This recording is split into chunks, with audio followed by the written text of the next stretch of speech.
Well, I had to mess it up at least once so you would all know it was me. All right. Well, good evening, ladies and gentlemen. I am Deleted Scenes, human being American YouTube Ronin, about to drown in a thunderstorm. Welcome to the Mystery Movie Night podcast. I would first like to say hello to everyone currently joining us on Rumble. I can't see you, but I know that you're there. We have some folks who have joined us here in the chat, so let's say hello real quick. Number one, to the latest member of my channel, our pal Corey, Wilky's Movies and Music. Unfortunately, he can't join us for tonight's broadcast because he had a prior commitment. But Corey, once again, thank you very much for the membership. All right, moving on. Deleted Scenes wrenches. Watch out for this Deleted Scenes guy. I don't trust him. He seems hinky. He could pull something.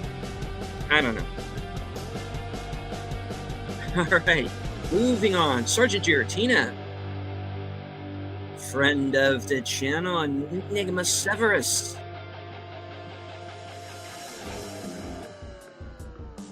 Joining us from across the pond, Shadow of the Raven. Oh, hello, Rachel. Rachel Moliere. Hope I got that right. If I didn't, forgive me, Elder Millennial. Good to see you. All right. All right. Well, my co-host for this evening is waiting patiently backstage. This movie is right up her alley because she is an extremely violent and volatile woman. Very hateful, very, very much thinks about herself before others. And I do fear for my life whenever I am on a panel with her. Ladies and gentlemen, you know her, you love her, you cannot live without her, the most violent woman on YouTube. Ladies and gentlemen, Sense Corner.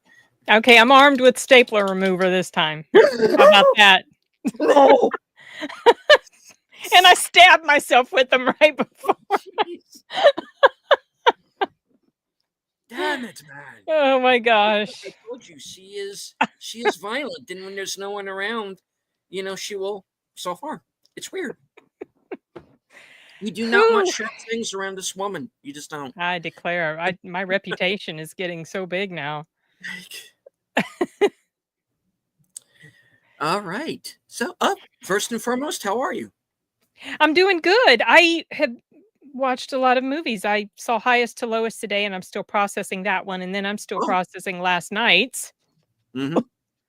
So, yeah, and watching some horror movies. Got to watch The Institute. There's a lot. Oh, yeah. A lot. Yeah, I hear that one is a bit of a chore. Yeah, it's not. Yeah. I mean, I don't hate it as much as some of the other people on our panel do, but it's not, it's kind of mid. Could be a Jaws film called Stapler. Yeah. Those things are sharp too. I did poke my finger. It will star Stephen Root as Milton. You know, they took my stapler. I'm going to burn the building down. Oy. All right. Office Space. Oh, man. I got to watch that. It's been a while. All right. She could do the teeth across the bottom of the screen. Yeah. Dun it. Yeah, exactly. Okay. All right. Well, the mystery movie was pretty much the one we were figuring on. Yeah. And a couple of reviews out already kind of jumped out ahead of us. But you mean from fellow YouTubers? Because I saw it had already been reviewed by some critics. I already knew what the sort of reception was for it went in. Yeah, this is an interesting one because this is a film that already it came out. It was originally shown during Fantastic Fest. Okay. Last year. Okay. Or for one of those. Somebody told me Fantastic Fest. I might be wrong. But this was a film that was originally intended to be released last year. Okay. And then it got pushed back for whatever reason. So some reviews have been out there for a while, especially for Letterboxd and whatnot.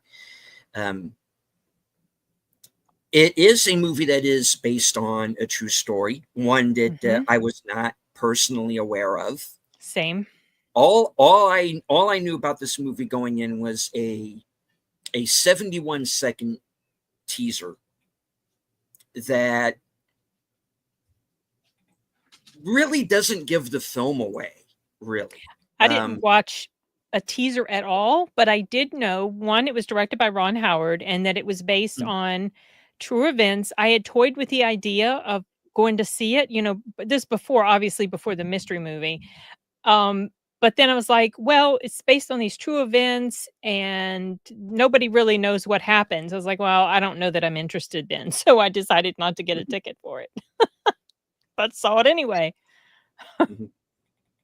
Yeah, well, that's how long it was. And I saw it before I went to go see the film. So it's what was there.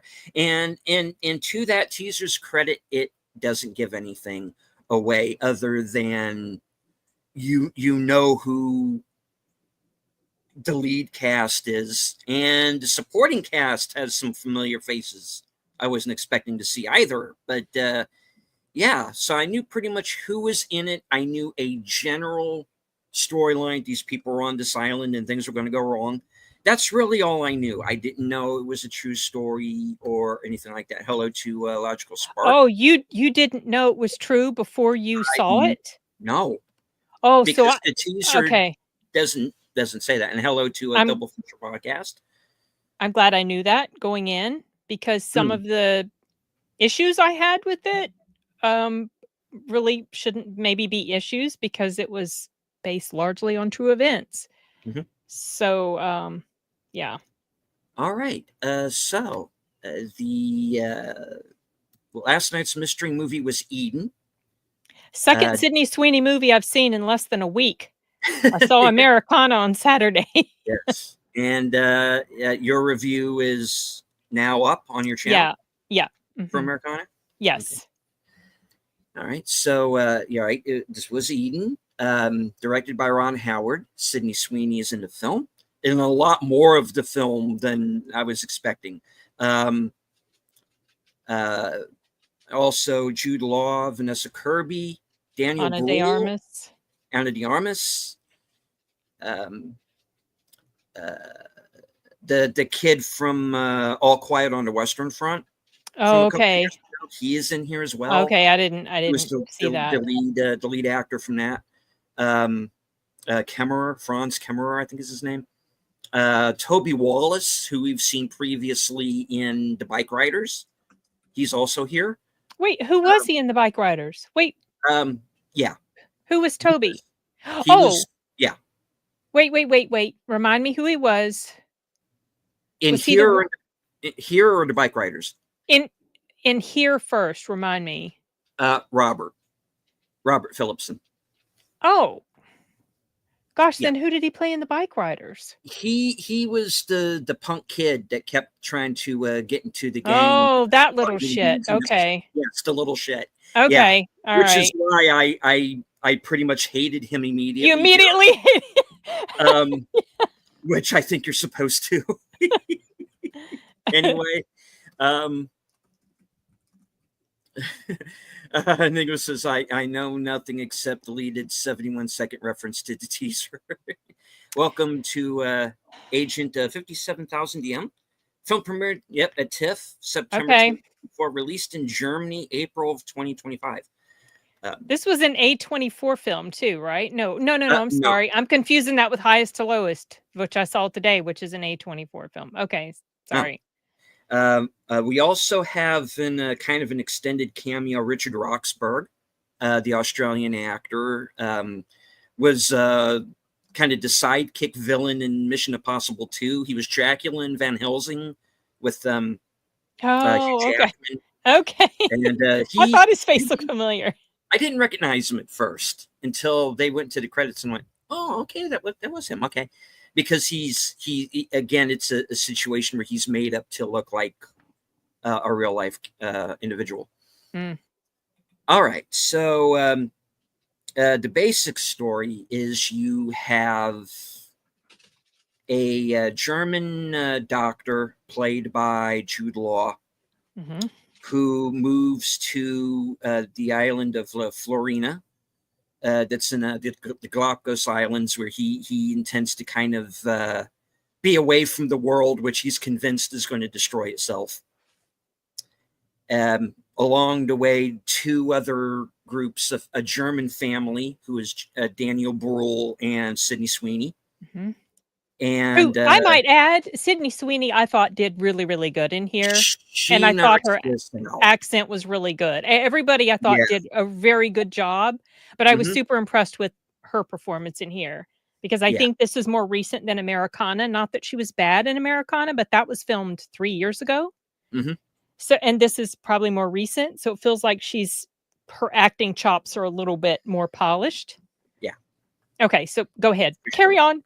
All right. So, and then you have the entrance into this already somewhat volatile situation of this French baroness played by Ana de Armas as Baroness Eloise, which I cannot That remember. chick, I swear. Because when Just Baroness, it was just a title she came up with too. when she first announces herself, I said out loud in the theater, "I'm going to have to ask you to write that down." I am not going to remember that. But she would do the thing with the hand, like, you know. Yes, She was such a little turd. Oh, I couldn't stand her. yeah. And again, I don't think You're not supposed to. No, you're supposed not. to. She did a good job at being an absolutely shitty person. I really intensely did not like her in this movie. Intensely. Yeah. Sarge says Sir Sydney did good. I would like to see her and Anna work together again in more movies in the future. Anna's a great actress. I've followed Anna. I've known of Anna since before she could speak English, when she played in a Spanish TV show called El Internado back in the late 00s. Mm-hmm. And we got that here on Netflix, I believe, if I remember. It had been. It's gone now. If it's back, please let me know, because my son would really like to finish it, and Netflix is the only one that has adequate subtitles. The version I have, the copy I bought off eBay does not have English subtitles. So. I see. And it's a great actress because her character in Knives Out was so convincing on being insecure. She's very good. Ballerina, she was so violent. She's really good. Yeah. And she's good here too, but in a different way. Because she's playing a character who seems at first kind of over the top and cartoony. Yeah, kind of laughable. You just kind of laugh at her. The first thing she does is in the movie, when she has arrived on the island and kind of proclaimed it hers. Well, they carry her on the island on a chair. Yeah, they carry her in like Cleopatra or something. The water. And no, they were carrying her on their shoulders, but then later they carried her on a chair. It's like, oh my gosh, this woman. And immediately gets to banging on the beach with Western Front and deterred from bike riders. Yeah, just right in front of everybody. Yeah. And she really did. Okay, we'll go on. I watched a little mini documentary about the tour events, you guys. It's fascinating. I'll insert information about that later. So yeah, and then after that, it's kind of it is kind of this fight for control of the island, because everybody is just. I don't want to say everybody, because you have, Mr. No Man is an Island over here, Jude Law, and Vanessa Kirby, who has MS. So she's she's very ill throughout the entirety of the film. I know that there have been some critics who are kind of ripping on the fact that she really doesn't do much in the movie. That's kind of the point, is her character, as time goes by, she is starting to physically deteriorate. So there's not a whole lot that she can do. Yeah, her MS gets worse. So I think if you make that statement, then you didn't really pay attention to the film in a way. But does she get short shrifted a bit? I thought everybody kind of had their equal time, including the supporting characters. I don't think anybody really, had any less screen time over anybody else. I don't really see that as an issue.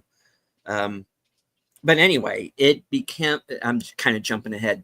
It becomes this sort of fight for control over the island between these three groups of people. Like I said, you have, Jude Law going off on this whole no man is an island Nietzsche kind of wannabe act that he's doing. He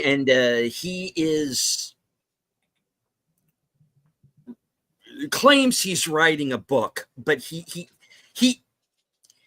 I kind of liken him to Jack Torrance in The Shining. I was thinking the same thing. And there's I was. Look, I just want to be alone. I want to write my book, which Vanessa Kirby's character compares to basically being the next Bible. And that's what it's going to be in effect.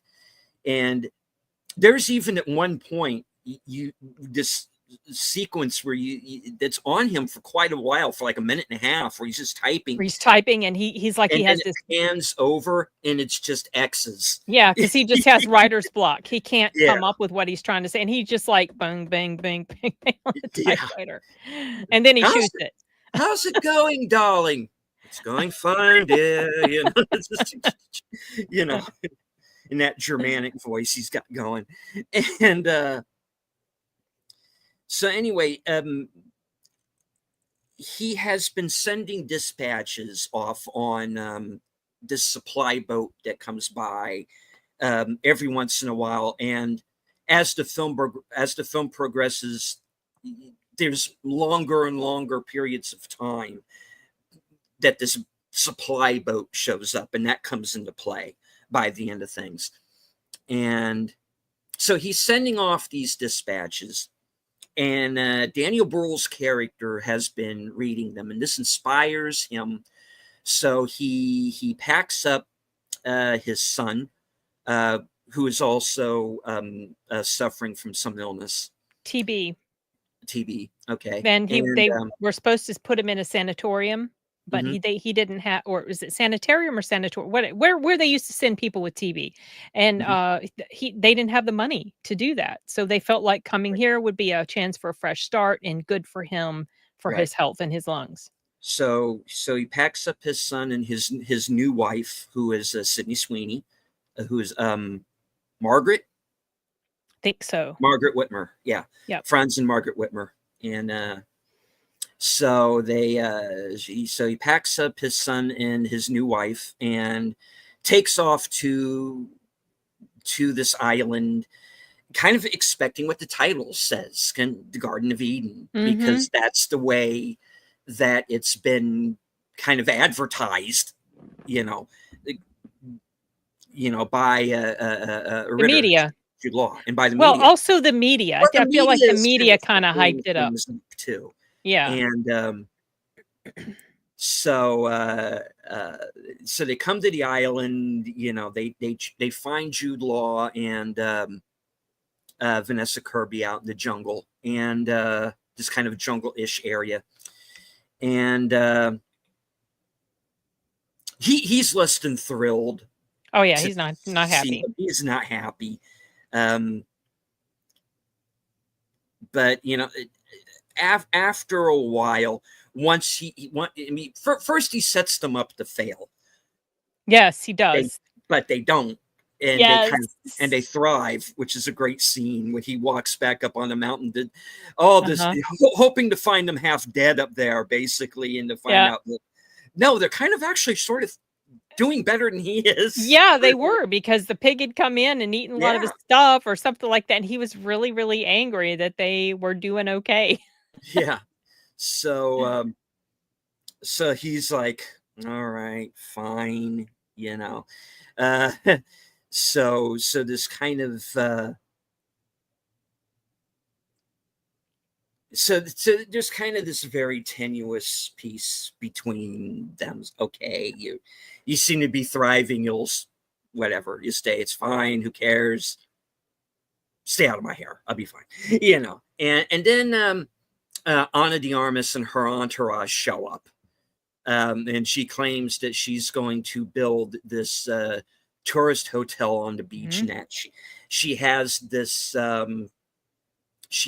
paper by the governor, and basically giving her run Most of the of island. a good portion of it. I And can't remember the number she threw out, but yeah, was almost all of it.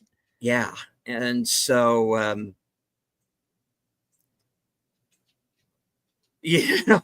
this pushes Jude Law even farther off the deep end. And then this kind of game of, for the lack of a better term, brinksmanship starts.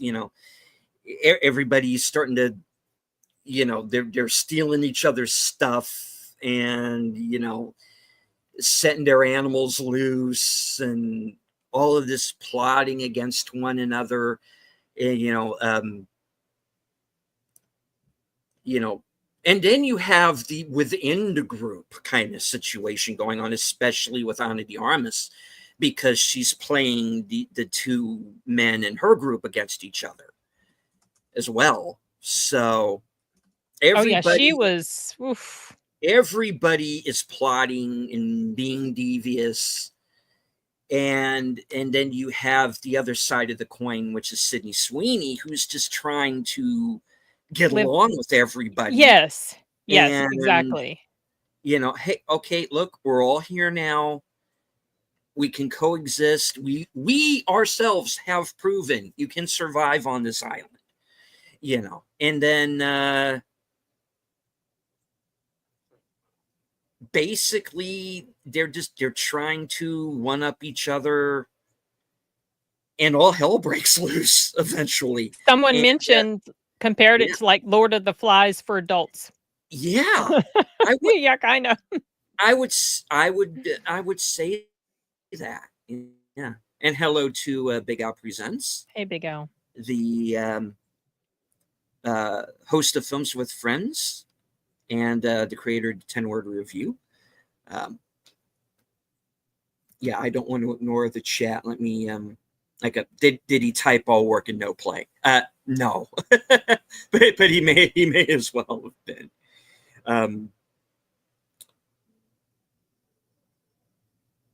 So Lord of the Flies adult version. Yeah, I agree. Yeah. Can't believe this was a true story. Me either. It's wild. Okay, so you guys. Okay. I found a documentary about the events of this. The first one I found is 2 hours long, which I started watching, but obviously I didn't have time today. I was too busy. But then shortly before the stream, I found about a 14-minute version, which condensed a lot of it down. I watched enough to know that there were obviously some things embellished for this movie. Oh, sure. Much of what happened in the story really happened much of what happened in the movie really happened in real life, except as far as the disappearance of certain characters, they truly do not know what transpired. So this is just like they highly suspect, but it's an unsolved case. So one of the things that did not happen as it was portrayed in the movie, the birth scene was not like that. Ritter did assist in real life. Okay. So that was obviously thrown in there for some high drama. And then there was another thing. What was it? Oh, shoot. There was something else I was gonna mention that it was right on the tip of my brain, and then I went and forgot about it. Maybe it'll come to me as we're talking. But, it is true that there was all this friction. Mhm. Then there's a disappearance that happens, and there was almost everybody had motivation for these disappearances to occur. And then there was, some people, uh, left and wrote an account. This one particular person did write an account of what happened, which differed from an account somebody else wrote about what happened. So you have these conflicting stories. Now, if we go by what we see in the movie, we're strongly inclined to want to believe certain characters over others. But Mhm. don't know because it's an unsolved mystery. So, but yeah, the Baroness, the way she's presented seems pretty accurate according to the documentary that I saw. And something that was interesting was to find out also about the what happened after, because they do have a little thing at the end of the movie telling. It surprised the heck out of me to find out some of this information. It was pretty interesting. I also thought it was interesting that when Ritter and Dora left Germany to go to the island, yeah, he did pull out all his teeth, Mhm. to toughen his gums up.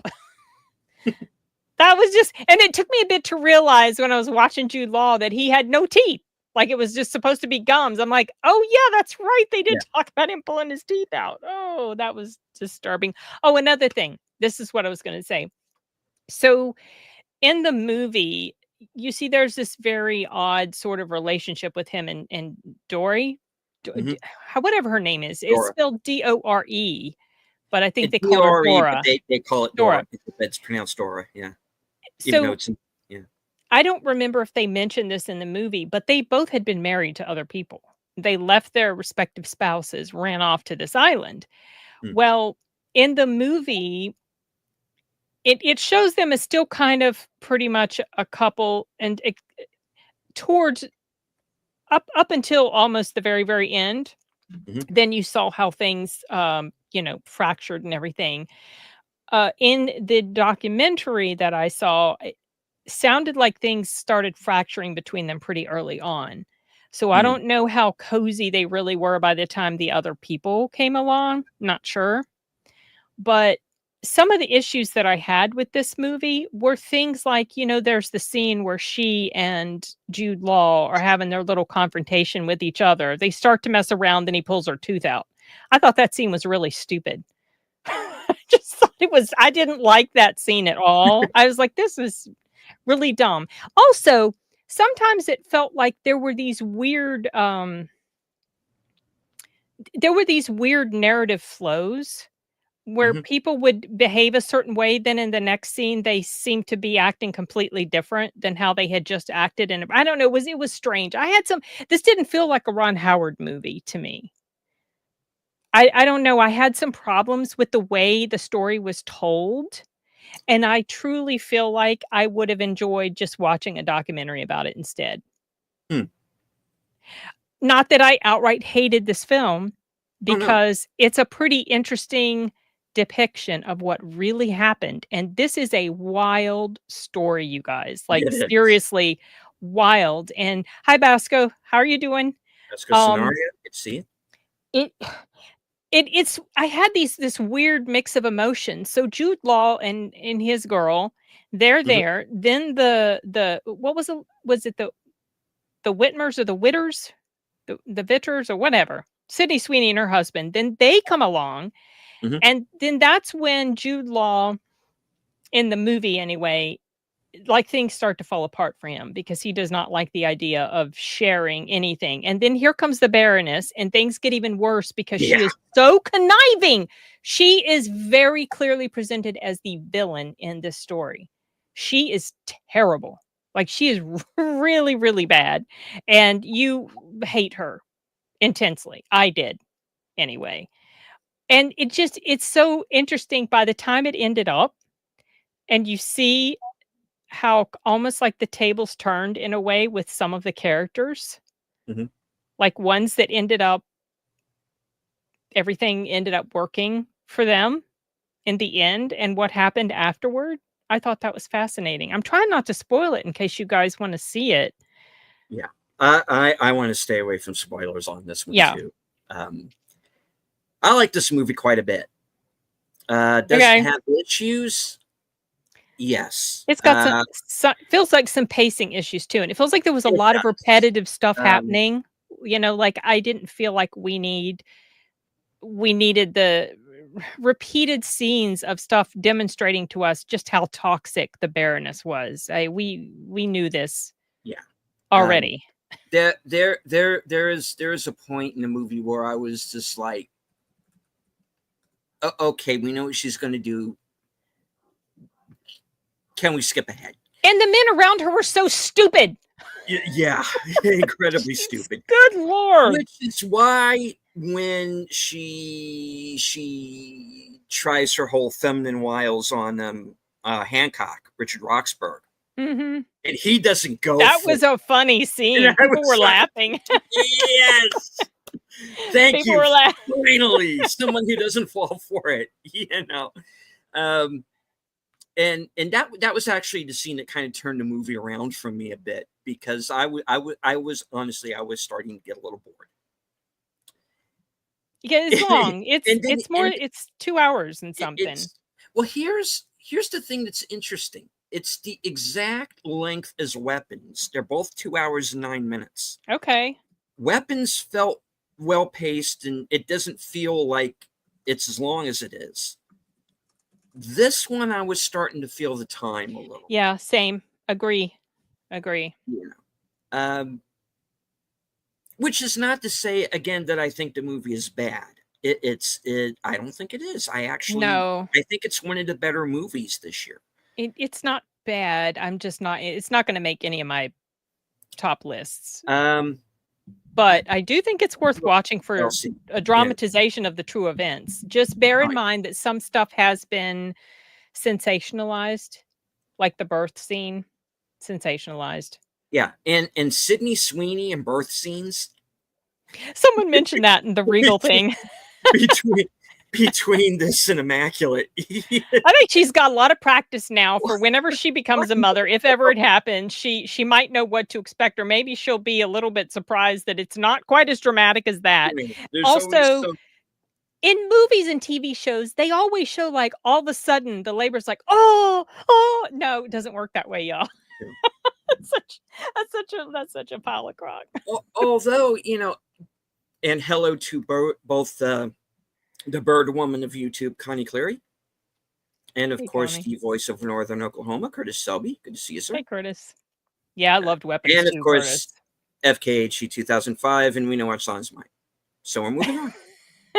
There are none of that. There's none of that from her in this movie. So you guys might be disappointed. Well, Not really. briefly. Well, when she's nursing, I mean, come Yeah. on, that's not a sexual thing. So No, but because when it's done at that little bit at the end, that's almost like an act of defiance. That's like well, yeah. I So have she to had, see my kid F off. yeah, You know? yeah. I like that scene. I thought that was Yeah. really good, and I also like that by the time the movie is done, you realize that this woman, she may be very kind-hearted and peaceable, and she wants things to be okay, but she is no dummy.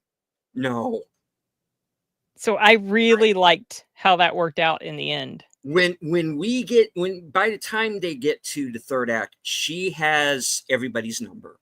Oh yeah. Oh, I look, I know all the shit you're gonna pull. I know what you're gonna do. I know what you're gonna say. You think you're gonna fool me, you can't. mm-hmm.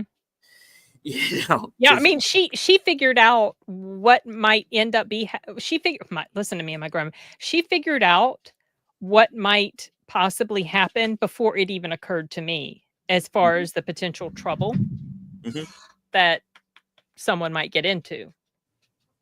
I didn't see that might be a thing that would happen. Now, whether that was a thing that occurred that way in real life, I do not know. But I'm gonna watch the that full length documentary. Yeah, Sure. it's thriller. There's definitely parts of it that's thriller. It's not that way constantly, Enigma, but you do have a sense of dread because um, you know that something bad is going to go down. I mean, I knew that going into it because I knew that it was based on true events that happened and there was a disappearance that occurred and they don't know the answer. So I knew Hmm. we were going to see some Yeah, bad stuff go down. It's going foreboding. in, everybody is not walking away, and they don't. No. So, yeah, and in some very surprising, somewhat gruesome ways, and you may also be surprised by the order in which Yes. certain people get taken out in this, Yeah. because I know I was. Um, what's the movie? Eden. Based on a true story Based directed on by a true Ron story. Howard. Yeah, uh, If that you comes out on the 22nd. Yeah. If you don't want to know anything about anything, then don't watch any sort of little documentary about it because there's plenty of stuff on YouTube. Um, so I'm kind of glad that I didn't know anything because obviously I had no idea what was going to happen in the end. But after the movie was done, I was starting to get super curious about the real events. So it's been an interesting journey. I did see Tune the News in the chat. I'm scrolling up. I can't find you, but I know that you're there. So welcome, Tune the News. So yeah, interesting film. Like I said, I went into this movie virtually blind because the teaser that I saw doesn't give anything away, Mm. which I give it credit for. You know just enough to know that you know Fizzle's going to hit Fizzle, but that's it. Is this the Sweeney bombed? Has she been a movie that's a big No, hit? no, it's the movie Uh, that didn't do well was Americana. That uh, underperformed this yeah. weekend, but Americana is actually pretty good, you guys. So Mm, I would try to watch it at some point if you can. yeah. Yeah. This movie isn't out wide until the 22nd, Tim. So we'll have to see. But I do think that it's going to be word of mouth that I think will make it or break it. Most of the reviews that I've seen, which, like I said, are on Letterboxd, and a lot of them are are from TIFF and Fantastic Fest, but they seem to be mostly good. Yeah, but it doesn't have super So high, did you check, Rotten Tomatoes? I was a little surprised. I don't look at that. I I don't look always at I look at that and IMDb and Letterboxd and Critic List, and I was a little surprised at, um, the reception that it got. It's in the rotten territory. Just kind It of shouldn't be. odd to me. I I don't don't think think it's it's I don't think it's rotten. I I no. I don't think it's rotten. I did have issues with it, but I definitely don't think it's worth being in the 58% territory. No, it's a way better movie than um like I said, my main issue with it was some of the pacing. But the point but like I said, right after that is when there is a point where this movie goes from like 0 to 60 and doesn't quit. But it takes a while for it to get there. Now Yeah. I have heard some reviews that suggest that the movie could have stopped at a certain point, but then it goes on for It went on essentially longer than I expected um because there's a point where after a certain event. there's a point where you think it's going to end, or that you're close to the end. Yeah. But there's more, because in real life there was an aftermath to that event. Yeah. And the whole Lord of the Flies thing's not quite done yet. No. And there's still, and even after this event happens, people are still plotting. And it like I said, it is not over yet with these people. Nope. And there's kind of a round two, let's put it that way. And more people don't walk away from that. So yep. It's right when you think, okay, we're nearing the end. Oh no, this is just the beginning, son. And it's an interesting film, and the fact that if it was just like some 90s era pot boiler, I would have just said, okay, it's fine. Finding out this was a true story, that kind of, to me, kind of elevated it, because it's like, yeah, it's kind of like, yeah, because as wild as this story gets, this was true. Yeah, finding out that much of it was true, that has helped me appreciate it more than I think I felt when it was done. Hey, Sashi, how you doing? We're talking about Eden, which was the movie last night, based on a true story. Deleted and I had never heard of this true story before. It was pretty crazy. So, did you disappear, Deleted? No, I just had to make an adjustment back. Oh, okay. I was like, did your internet die and I didn't know it? Okay. No, I'm good. All right. Let's see. Speaking of which, I deleted some small memories of the bad internet. I do still miss randomly disappearing. Yeah, you did freeze a little bit earlier. You froze and went a little robotic. Well, you're back. You actually did as well. So. Oh, then that might be a StreamYard thing. Yeah. Since research is why she's able to rank movies more easily than we do. The Wednesday night movie judgments with Shambu Theater. I'm thankful they've not kicked me out yet. Yeah, I'll have to stop by Sound Booth Theater one night, and Wednesday's kind of an iffy night with me sometimes, but I'll have to get over there. And we only do the cinema on the second Wednesday of every month, and when we're on season, because right now we're off season. When we're off season, we always do the cinema no matter what. But when we're on season, a lot of times other Wednesday nights, they're doing something else, like some sort of variety show or interview with an author or something. But yeah, second Wednesday is always pretty much always the cinema, unless some scheduling issues happen. And this one coming up, we're going to be reviewing 4 movies this time, and we're going to have another person joining us. I feel like I'm going to need to set a timer for that one. We'll never shut up. if I don't. Lord of the Flies, so Eden is not paradise. No, you learned that early on. Yeah, you might, Sashi. It seems to be. Maybe. The reference. Yes, hello, our man in the future. From the future, Sashi. Sashi, had you ever heard of this story? Because some people in the chat have indicated that they did know about it. I'm just curious if you did. Okay.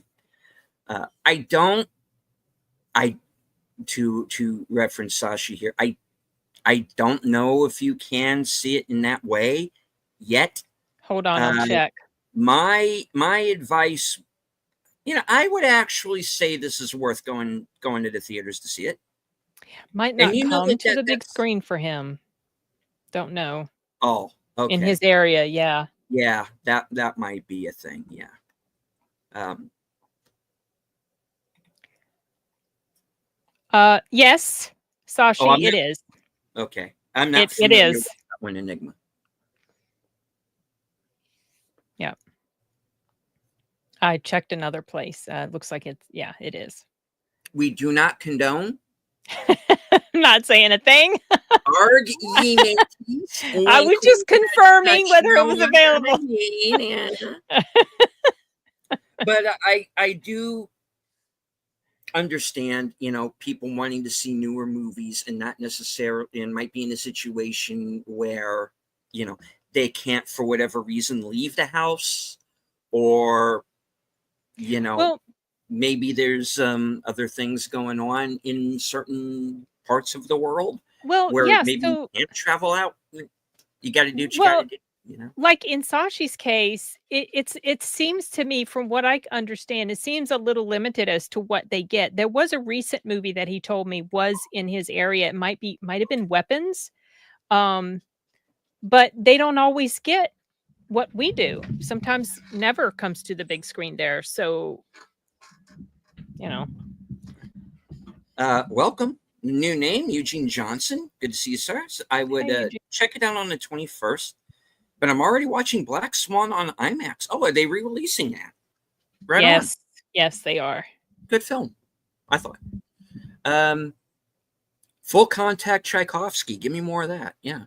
And Honey Don't. Okay. Cool. I'm going to go see Weapons on the 21st again for the third time with my brother and my nephews. Nice. Yeah, that's a good one. The more I think about it, the more it goes up. Yeah, really like that one. It's on my top 10 already. Yeah, I think it's pretty safe to say it's going to be on mine. Yeah. As well. So, let's see. I'll be honest, in South America, to gouge you on the prices, they have so many pirated DVDs on the street, you get used to it. I've heard that. Yeah. Yeah.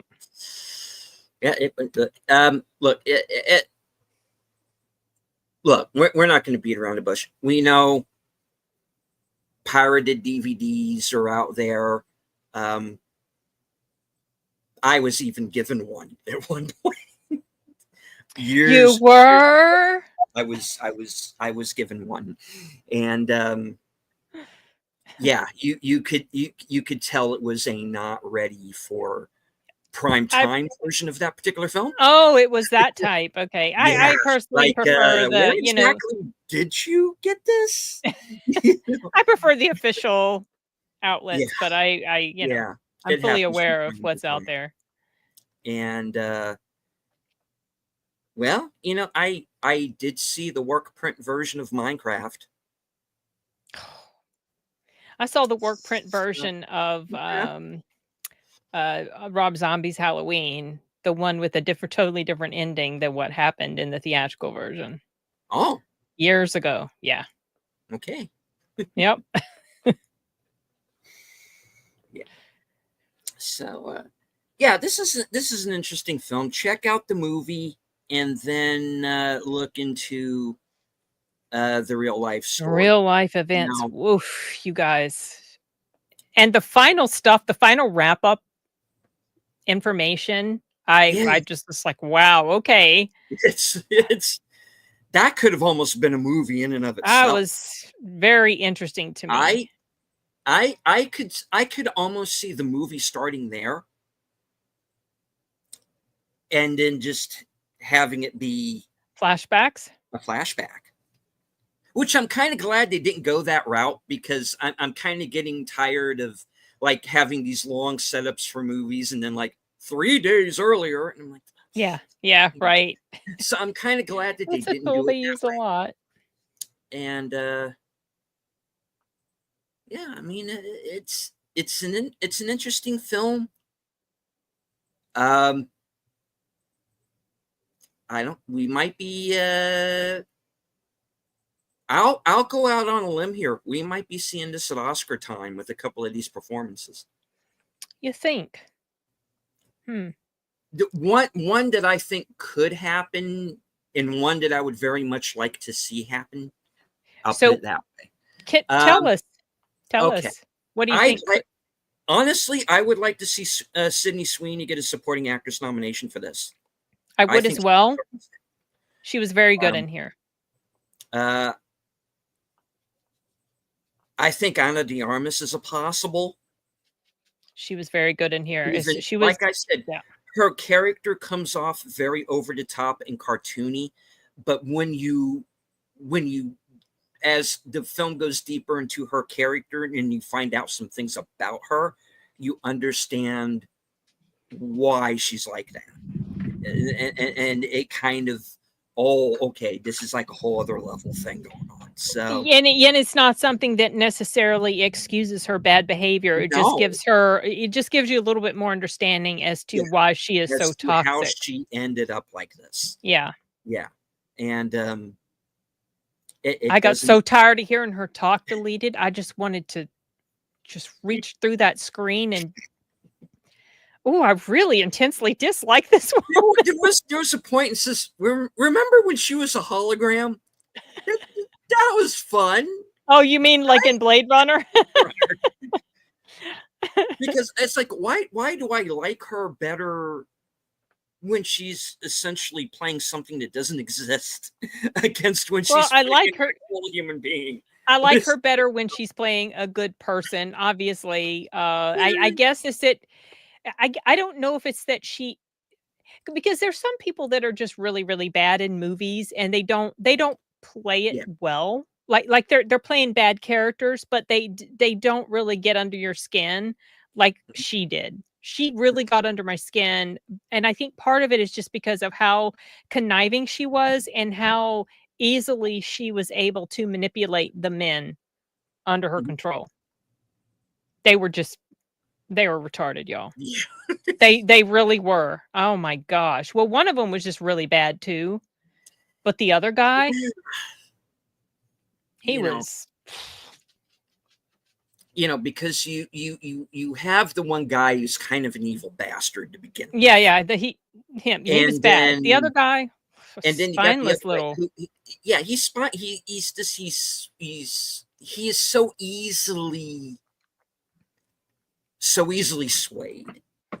And that part was also accurate. He really did run to the family and spend time with them because of how mistreated he was when he was with the Baroness.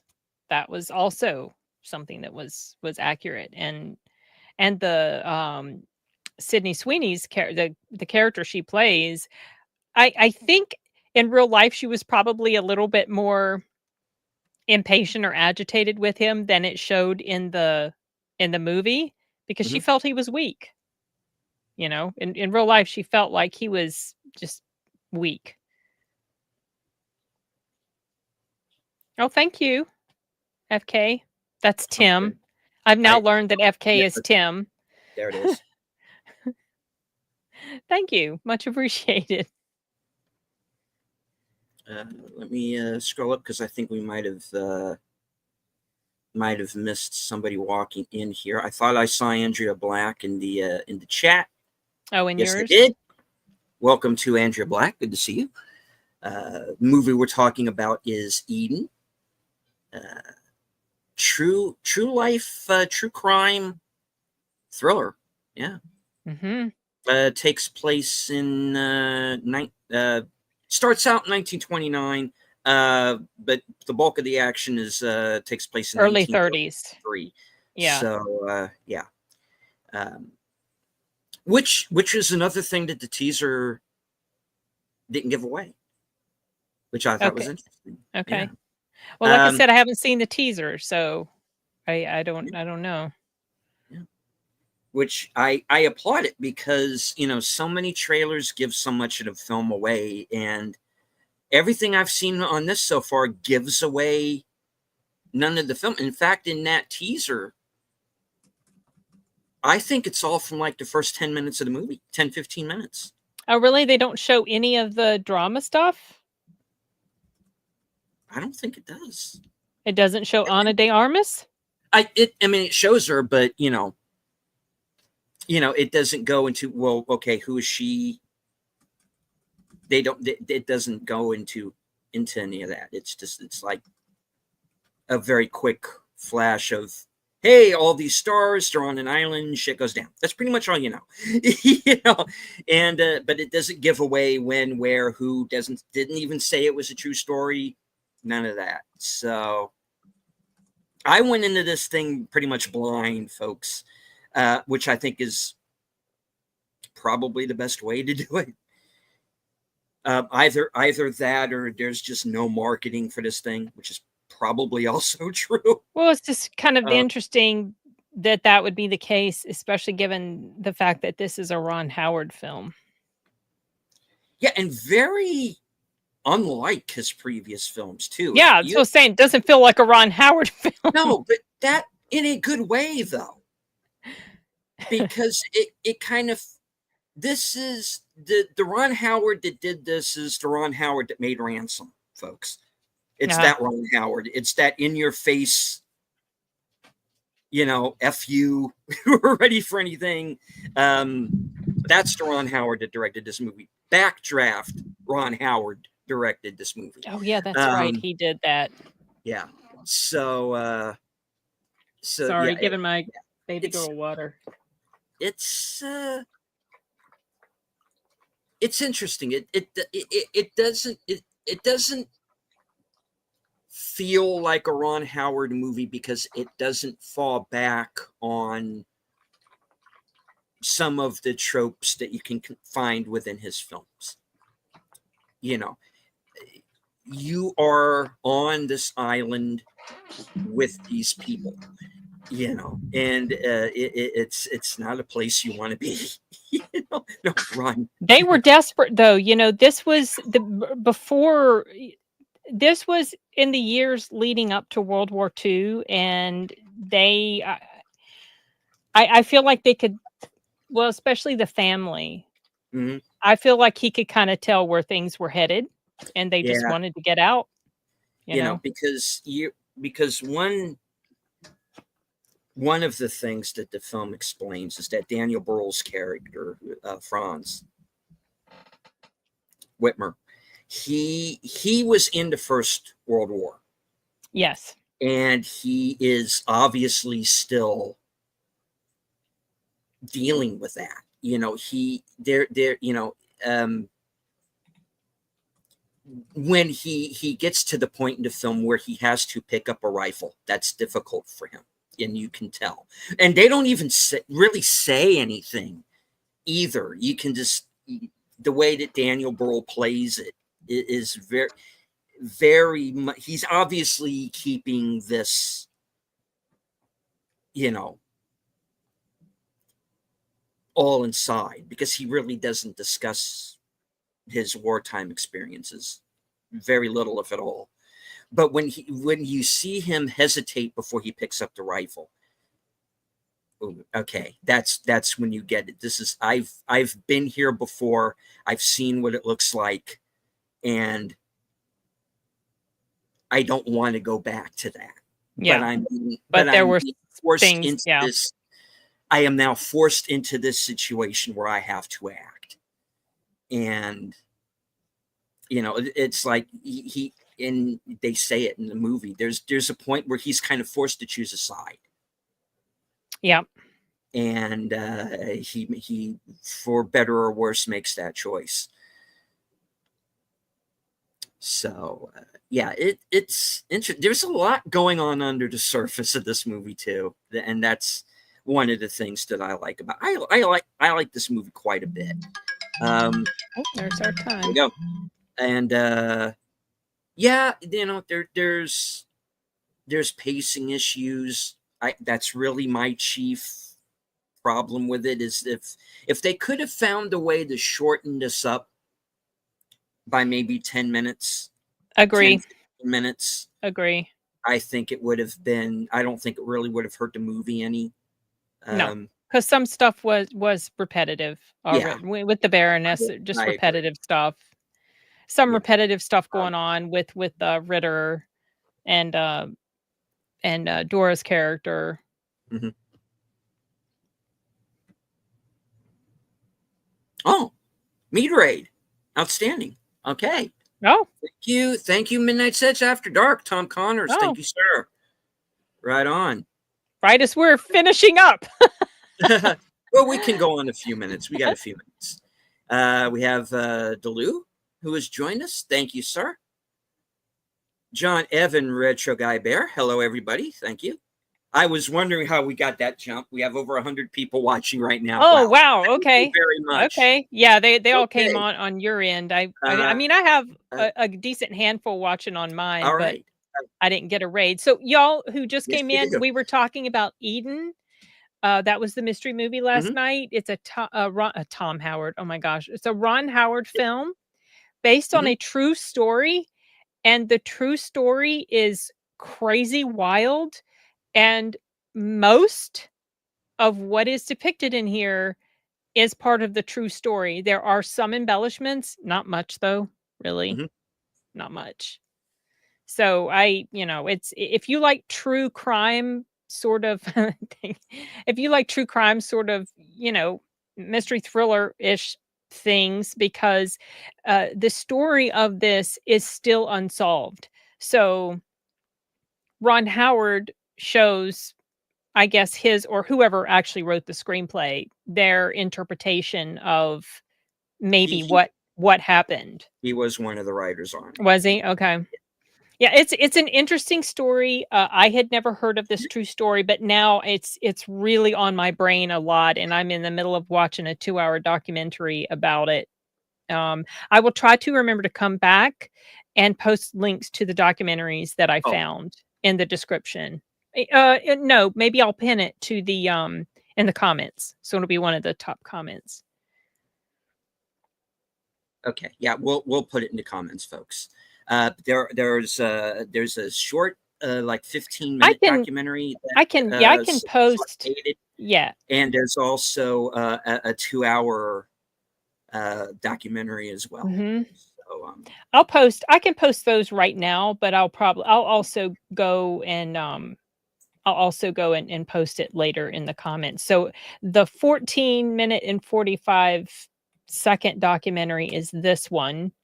It's just a little quick, kind of summarization. And the full length documentary that I found today is 2 hours. It's got Ritter's, I think his great nephew or something, in that longer one. So there's those if you guys are interested. And right. Yeah, it was well, a lot of people have definitely done some crazy ass stuff, and there was a lot of crazy ass stuff going on in this movie. definitely. Lord have mercy. Whew. Oh yeah. Even the so-called intellectuals Yeah. get into shit in this movie, and kind of cause a lot of it too, to be honest. Yeah, so it's a wild film, guys, and it's one of the, I don't know if it's going to end up on my best list at the end of the year. It is certainly going to be in my honorable mentions, I think. Failing that. And let's see, there were some more people who had joined us in the chat. Phoenix Knight 08, good to see you. It's been a while. All right. Ascend, do you think Fubar could find a way to make a spin-off of this? Let's not talk about Fubar. Why are you doing this, Enigma? He's doing it to mess with you. Oh my gosh. You know he is. That stupid ass show. I don't even want to think about that. I don't even want to remember that it exists. All right. So oh, and it's not been renewed, you guys. Here I'm talking about Fubar again. It is not renewed for season 3. Thank goodness. Okay. That's it. That's it, and that's all.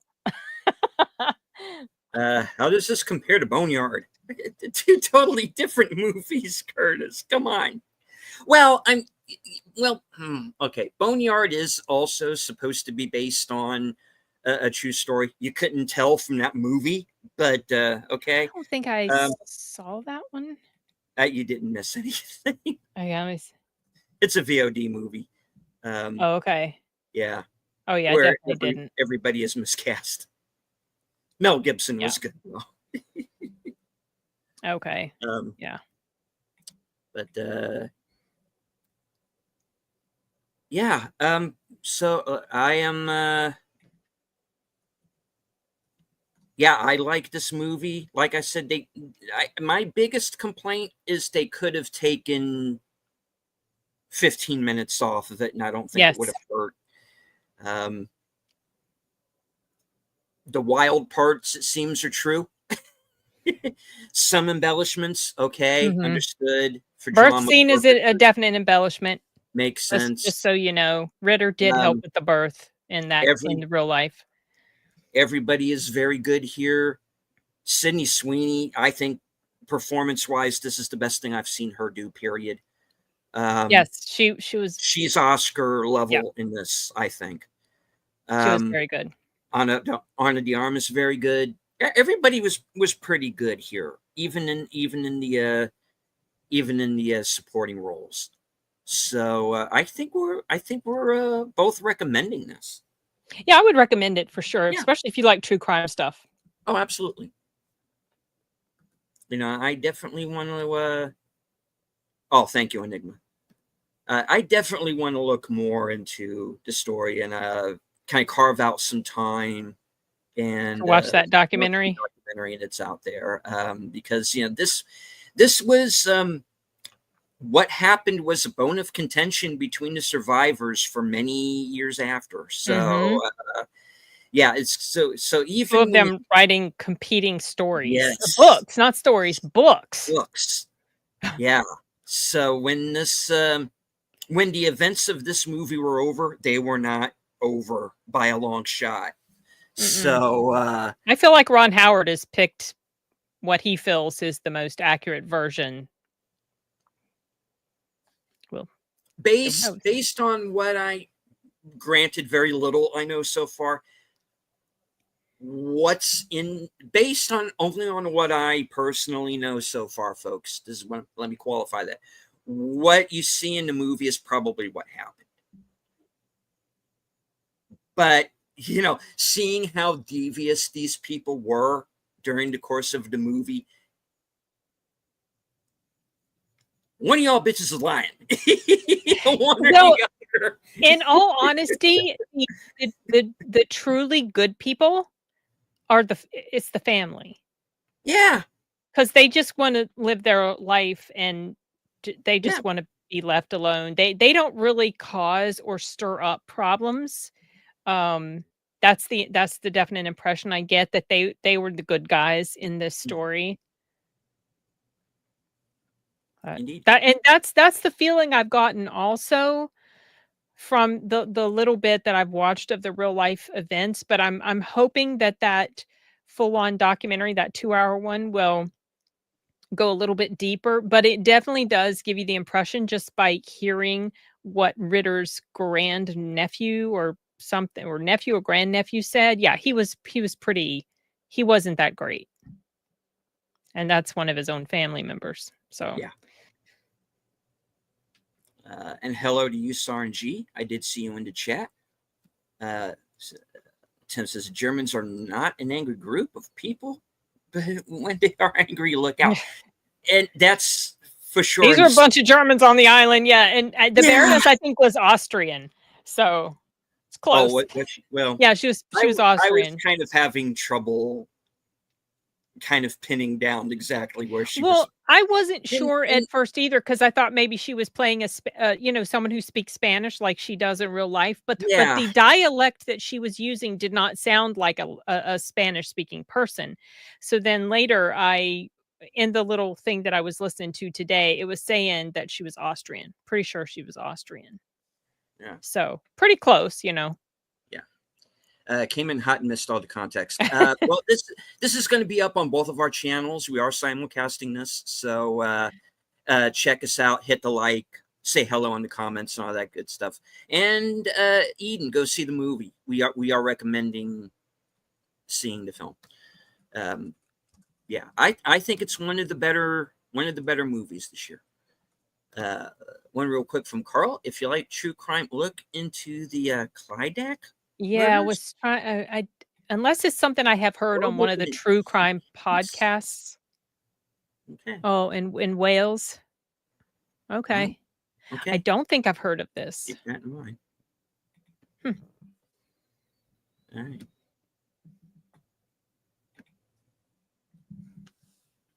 right. Yes, Eden. Ron Howard film. Jude Law, Vanessa Kirby, Daniel Bruhl, Sydney Sweeney, Ana de Armas, and a few other familiar faces in the supporting cast. So, yeah, check it out.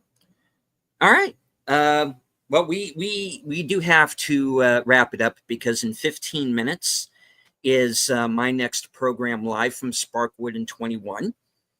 It is a retrospective series of the Twin Peaks television series from the 90s. It's spin-off from 2017, the third season, and the films of David Lynch in general. And we're now getting into television shows and films that were inspired by Twin Peaks. So we're going to be discussing an episode of Northern Exposure called Russian Flu, I think, something like that, or Russian Elk, something like that. I haven't seen the episode. I don't recall it. I haven't seen an episode of Northern Exposure since the show was originally on. Forever. So we're talking like, what, upwards of 30 some odd years? Yeah. Been a while. Yeah. Been a while. Yeah. So join me there. That'll be at 8:30, right after I leave here. Sin, what do you have coming up? What do I'm going to be on Nadia's channel to talk about the last 2 episodes of The Institute. That's the immediate live stream for this week, and then on Sunday I'm going to be on Los Cinematicos talking about our favorites and worst for the year. And I haven't filmed a review for this or for highest to lowest. Don't know yet if I will. We'll see. So at the moment I don't have any reviews upcoming. Okay. Well, I did recently see Nobody 2, so I have to get to that. I have a couple of other reviews coming up here, hopefully within a week or so. And let's see, what's the big movie this week? Do you that's coming out? I know there's something. You know, I don't even have a. Trying to remember. I don't even have a ticket for anything coming up new this week. I mean, Weapons, but I don't have. If whatever's coming out, it's not something I'm planning to go see for some reason. I don't think I've got anything scheduled for Saturday. My brother's coming into town, so there's, gonna go see Weapons. I don't know what's supposed to be coming out this week, to be honest. I've lost track. Let me look real quick. Enigma, the Los Cinematicos it's a show that airs on the Latino Slants channel.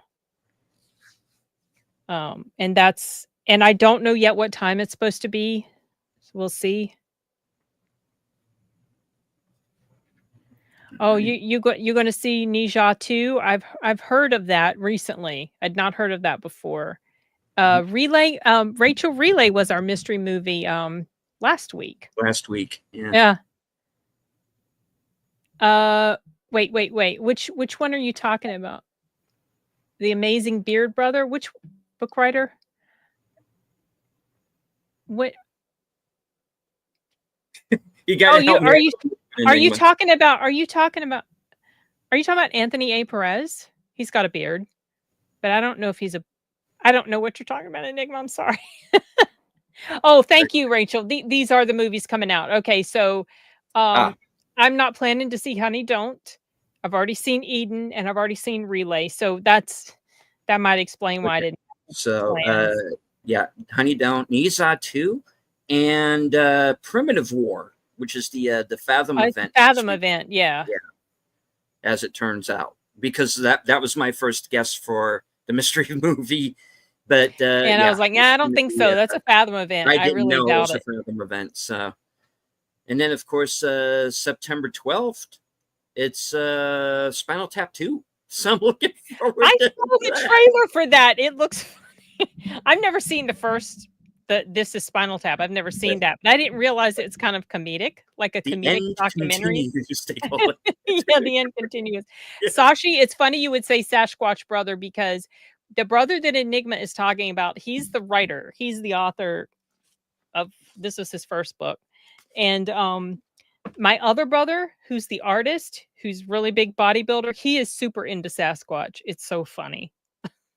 He's even got a thing on the back of his truck. Oh, you did. The book, right, Rachel? The book. I got offered the potential Oh, to see the screener for that, and I have put in a request for it, but I don't know when it's gonna be made available. I'm I that's also on the 12th, I believe. I'm looking The book, forward okay.